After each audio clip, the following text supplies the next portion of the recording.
Symbole fort de solidarité au sein de la Confédération de l'Alliance des États du Sahel. Un important convoi de 82 camions-citernes transportant du carburant est arrivé ce week-end à Bamako, en provenance directe de Niamey. Parti du Niger il y a plusieurs jours, ce convoi exceptionnel illustre la volonté des États membres de l'AES de renforcer la coopération et l'entraide face aux défis économiques et énergétiques que traverse la sous-région.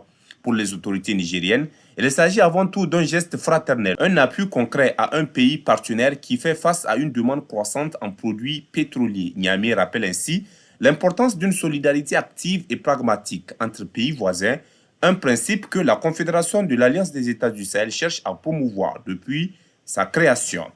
Tout au long du trajet, les équipes d'escorte et les services techniques ont travaillé pour sécuriser et accompagner ces dizaines de camions chargés d'un carburant vital pour la mobilité, le transport, mais aussi pour le renforcement de nombreux secteurs économiques au Mali. À leur arrivée à Bamako, les autorités maliennes ont salué un acte de coopération qui, selon elles, témoigne d'un partenariat dynamique et d'une fraternité renouvelée entre les deux pays. Au nom du président de la transition, chef de l'État, le général d'armée Assimi Goïta, présenter nos sincères remerciements et exprimer toute notre gratitude au président de la République du Niger, chef d'État. Ces 90 citernes vont contribuer certainement à améliorer l'approvisionnement de notre pays en produits pétroliers, mais aussi et surtout à réduire les souffrances de nos populations. Ce geste du Niger illustre parfaitement la devise de la Confédération AES, à savoir un espace, un peuple, un destin. Cette donation exprime aussi le destin commun entre le Mali, le Burkina et le Niger.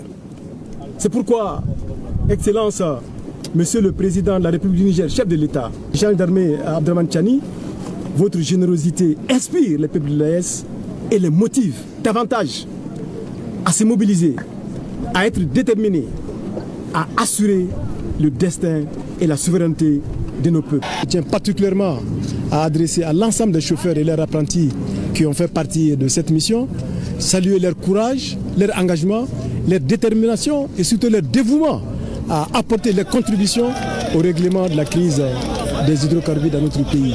Chaque pas compte dans la gestion de cette crise-là. Chaque pas compte. Et il faut saluer et reconnaître chaque pas.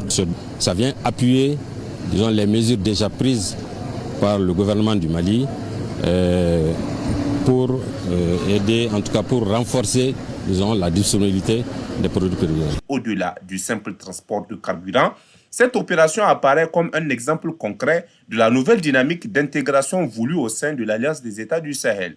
Une intégration fondée sur la mutualisation des ressources, la complémentarité des capacités et l'entraide entre peuples liés par l'histoire, la géographie et les ambitions communes.